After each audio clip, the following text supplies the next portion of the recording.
Hideki Tojo was a Japanese politician, general of the Imperial Japanese Army, and convicted war criminal who served as Prime Minister of Japan and President of the Imperial Rule Assistance Association for most of World War II.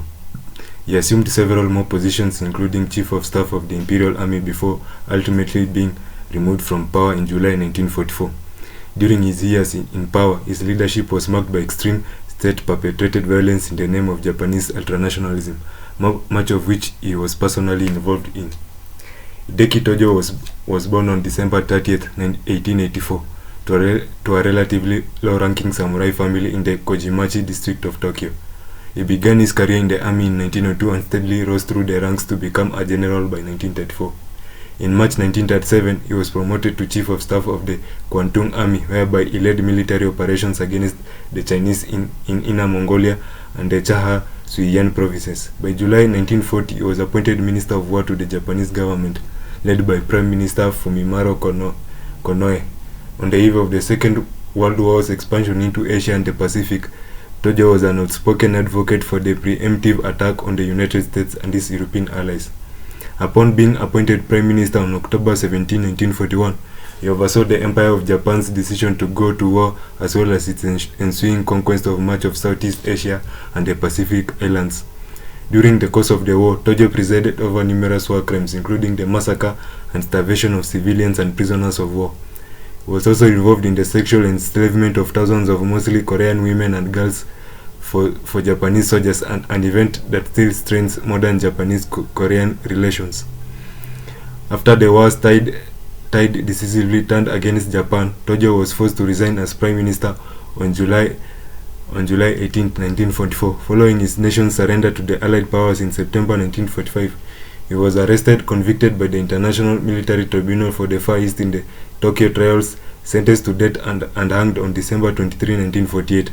To this day, Tojo's complicity in atrocities such as the rape of Nanjing, the Bataan Death March, and the human experimentation entailing the torture and death of thousands are firmly entwined his legacy with the fanatical brutality shown by the Japanese Empire throughout World War II.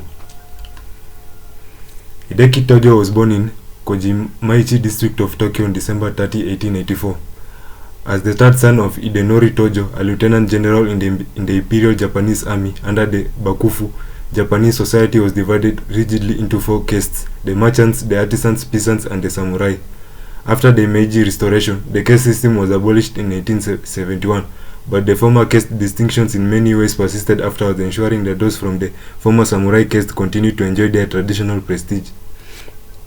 The Tojo family came from the samurai caste, though the Tojos were relatively lowly warrior retainers for the great daimyos, also known as the lords, that they had served for generations. Tojo's father was a samurai turned army officer, and his mother was the daughter of a Buddhist priest, making his family very respectable but poor. Upon graduating from the Japanese Military Academy, ranked 10 out of 363 cadets in March 1902, he was commissioned as the second lieutenant in the infantry of the IJA. In 1918 to 1919, he briefly served in Siberia as part of the Japanese expeditionary force sent to intervene in the Russian Civil War. He served as Japanese military attaché to Germany between 1919 and 1922. As the Imperial Japanese Army had been trained by a German military mission in the 19th century, the Japanese Army was always very strongly influenced by intellectual developments in the German Army, and Tojo was no exception. In the 1920s, the German military favored preparing for the next war by creating a totalitarian defense state, an idea that was taken up by the Japanese military as the national defense state. In 1922, on his way home to Japan, he took a train ride across the United States, his first and only visit to America, which left him with the impression that the Americans were materialistic, soft people devoted only to making money and to hedonistic pursuits like sex, partying, and drinking. In 1934, Hideki was promoted to Major General and served as Chief of the Personnel Department within the Army Ministry. Tojo wrote a chapter in the book Hijoji Kokumin Zenshu, SS in Time of National Emergency, a book published in March 1934 by the Army Ministry calling for Japan to become a totalitarian national defense state. This book of 15 essays by senior general argued that Japan had defeated Russia in the war of 1904 to 1905 because Bushido had given the Japanese superior willpower, as the Japanese did not fear death, unlike the Russians who wanted to live, and what was needed to win the inevitable next war against precisely whom the book did not say was to repeat the example of the Russian-Japanese war on a much greater scale by creating the national defense state that would mobilize the entire nation for war. In his essay, Tojo wrote the modern war of national defense.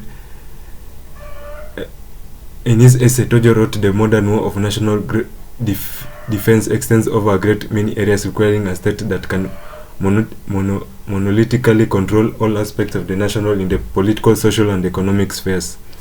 Tojo attacked Britain, France, and the United States for waging ideological war against Japan since 1919. Tojo ended his essay stating that Japan must stand tall and spread its own moral principles to the world, as the cultural and ideological war of the imperial way is about to begin. On June 1st, 1940, Emperor Hirohito appointed Koichi Kido, a leading reform bureaucrat, as the Lord Keeper of the Privy Seal, making him into the emperor's leading political advisor and fixer. Kido had aided in the creation in the 1930s of an alliance between the reform bureaucrats and the army's control faction centered around Tojo and General Muto Akira. Kido's appointment also favored the rise of his allies in the control faction. On July 30, 1940, Hideki Tojo was appointed a minister in the second Fumimaro Konoe regime and remained in that post in the third Konoe cabinet. Prince Konoe had chosen Tojo a man representative of both army's hardline views and the control faction, while being considered reasonable to deal with to secure the army's backing for his foreign policy. Tojo was a militant ultranationalist, well respected for his work ethic and his ability to handle paperwork, who believed that the emperor was a living god and favored direct imperial rule, ensuring that he would faithfully follow any order from the emperor. Konoe favored having Germany mediate an end to the Sino-Japanese War, pressuring Britain to end its economic and military support of China, even at the risk of war, seeking better relations with both Germany and the United States, and taking advantage of changes in the international order caused by Germany's victory in the spring of 1940 to make Japan a stronger power in Asia.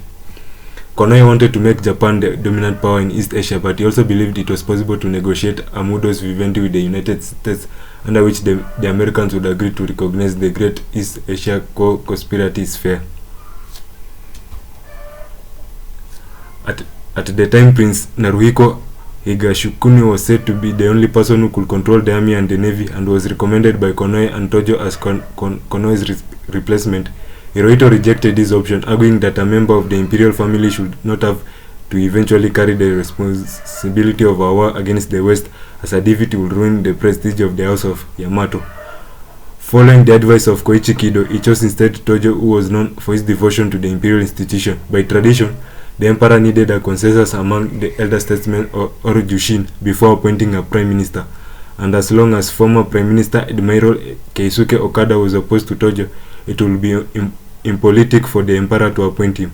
During the meetings of the Junshin regarding Prince Konoe's succession, Okada argued against Tojo's appointment, while the powerful Lord Privy Seal Koichi Kido pushed for Tojo.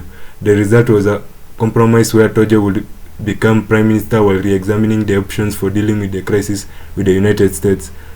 Though no promise was made, Tojo would attempt to avoid a war.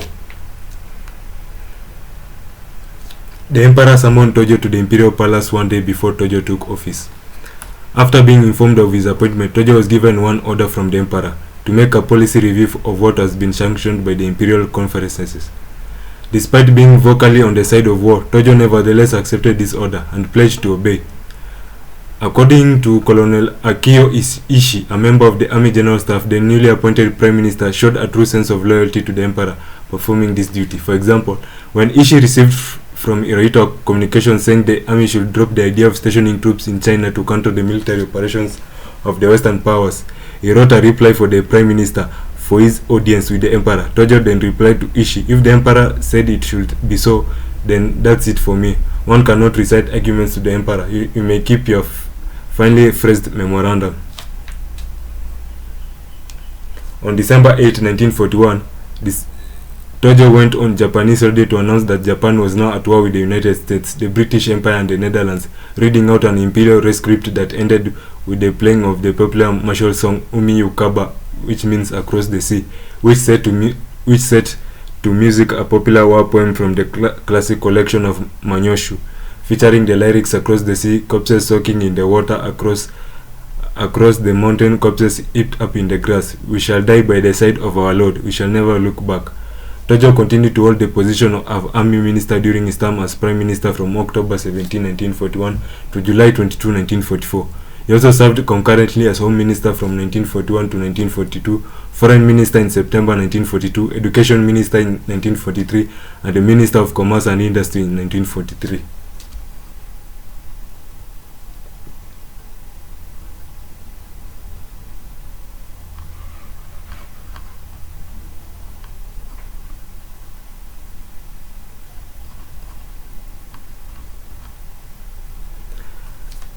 As education minister, he continued militaristic and nationalist indoctrination in the national education system and he affirmed totalitarian policies in government.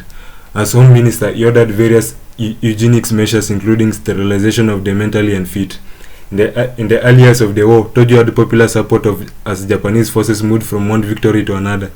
In March 1942, in his capacity as army minister, he gave permission for the Japanese army in Taiwan to ship 50 comfort women from Taiwan to Burma without ID papers. His approval was necessary as the army's rules forbade people without ID traveling to the new conquest. The Japanese historian Yoshiaki Yoshimi noted this document proves that Tojo was aware of and approved of the Comfort Women Corps.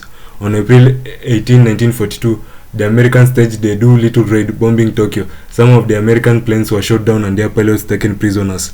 The Army General Staff led by Field Marshal Hajime Sugiyama insisted on executing the 8 American flyers, but was opposed by Tojo, who feared that the Americans would retaliate against the Japanese prisoners of war if the Do-Little flyers were executed.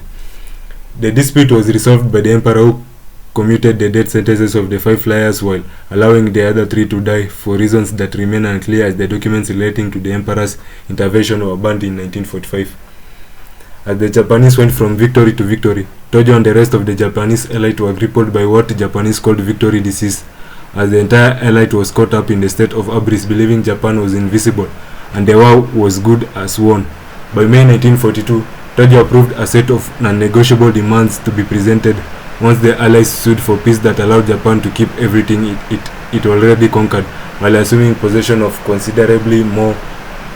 Under such demands, Japan would assume control of the following territories: the British Crown colonies of India and Honduras, as well as the British dominations of Australia, New Guinea, Ceylon, New Zealand, British Columbia, and the Yukon Territory, the American state of Washington, and the American territories of Alaska and Hawaii.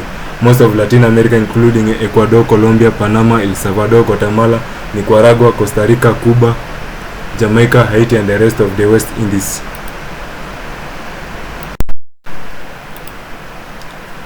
Additionally, Tojo wanted all of China to be under the rule of puppet Wang Jingwei, planned to buy Macau and East Timor from Portugal and to create new puppet kingdoms in Burma, Cambodia, Vietnam, Laos, Thailand, Indonesia, and Malaya. As the Burmese had proved to be enthusiastic collaborators in the new order in Asia, the new Burmese kingdom would be allowed to annex much of the Northeast India as a reward. The Navy, for its part, demanded that Japan take New Caledonia, Fiji, and Samoa. While Tojo was Prime Minister, the main forum for military decision-making was the Imperial General Headquarters, presided over by the Emperor. It consisted of the Army and the Navy ministers, the Army and the Navy Chiefs of Staff, and the Chiefs of Military Affairs bureaus in both services. The Imperial GHQ was not a joint Chiefs of Staff as existed in the United States and the United Kingdom, but rather 2 separate services command operating under the same roof, who would meet about twice a week to attempt to agree on a common strategy. The operation bureaus of the Army and the Navy would develop their own plans and then attempt to sell them to the other, which was often not possible. Tojo was one voice out of many speaking at the Imperial GHQ and was not able to impose his will on the Navy, which he had negotiated with. As if dealing with an ally, the American historian Stanley Falk described the Japanese system as characterized by the bitter inter-service antagonisms as the Army and the Navy worked at cross purposes, observing the Japanese system of command and was uncoordinated, ill-defined, and inefficient. However, after the Battle of Midway, with the tide of war turning against Japan, Tojo faced increased opposition within the government and military. In August to September 1942, a major crisis gripped the Tojo cabinet when the foreign minister Shigenori Togo objected quite violently on August 29, 1942 to the Prime Minister's plan to establish a Greater East Asia Ministry to handle relations with the puppet regimes in Asia. As an insult to the Ministry of Foreign Affairs, the Gaimusho, and threatened to resign in protest. Tojo went to see the emperor, who backed the Prime Minister's plans for the Great East Asia Ministry, and on September 1st, 1942, Tojo told the cabinet he was establishing the Great East Asia Ministry and could not care less about how the Gaimusho felt about the issue, leading Togo to resign in protest.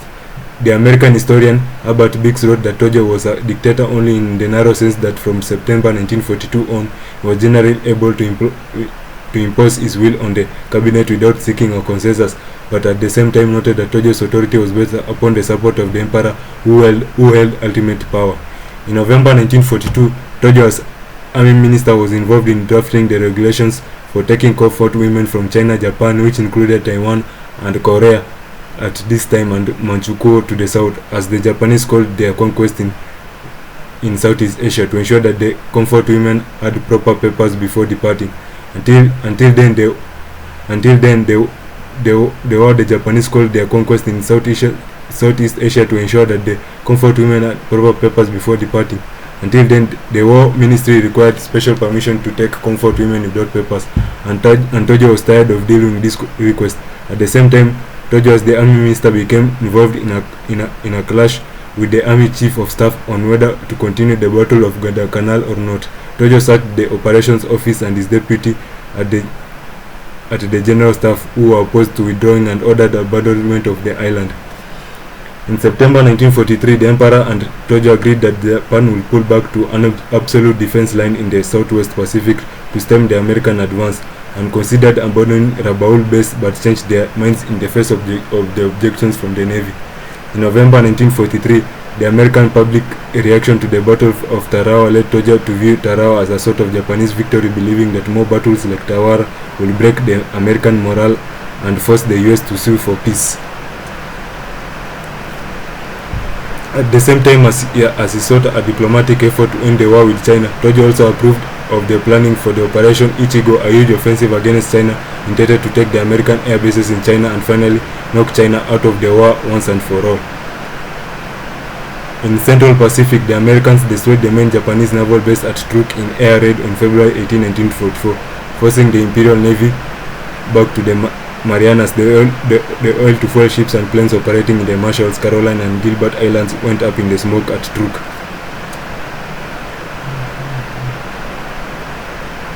Tojo expected that a major American defeat in the Marianas, combined with the conquest of China and India, would so stun the Americans that they would sue for peace. On March 12, 1944, the Japanese launched the Ugo offensive and invaded India. Tojo had some doubts about Operation Ugo, but it was ordered by the emperor himself, and Tojo was unwilling to oppose any decision of the emperor. In parallel with the invasion of India in April 44, Tojo began Operation Ichigo, the largest Japanese offensive of the entire war, with the aim of taking southern China. In the Battle of Saipan, about 70,000 Japanese soldiers, sailors, and civilians were killed in June to July 1944, and in the Battle of the Philippine Sea, the Imperial Navy suffered a crushing defeat. After the Battle of Saipan, it was clear that at least some of the Japanese allied that the war was lost, and the Japan needed to make peace before the Kokutai and perhaps even the Chrysanthemum throne itself was destroyed. As Tojo's replacement, the Jushin advised the emperor to appoint a former Prime Minister, Admiral Mitsuma Yonai, as he was popular among the Navy, the diplomatic corps, the bureaucracy, and the peace faction. However, Yonai refused to serve, knowing fully well that a Prime Minister who attempted to make peace with the Americans might be assassinated, as many army officers were still committed to victory or death and regarded any talks of peace as treason.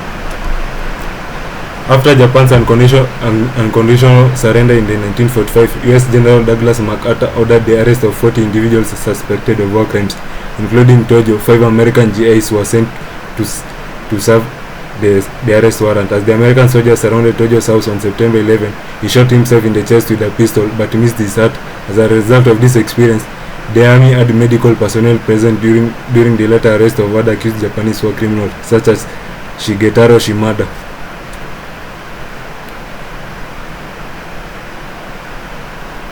Tojo was tried by the International Military Tribunal for the Far East for war crimes and found guilty of, among other actions, waging wars of aggression, war in violation of international law, and provoked or an aggressive war against various nations, and ordering, authorizing, and permitting inhuman treatment of prisoners of war.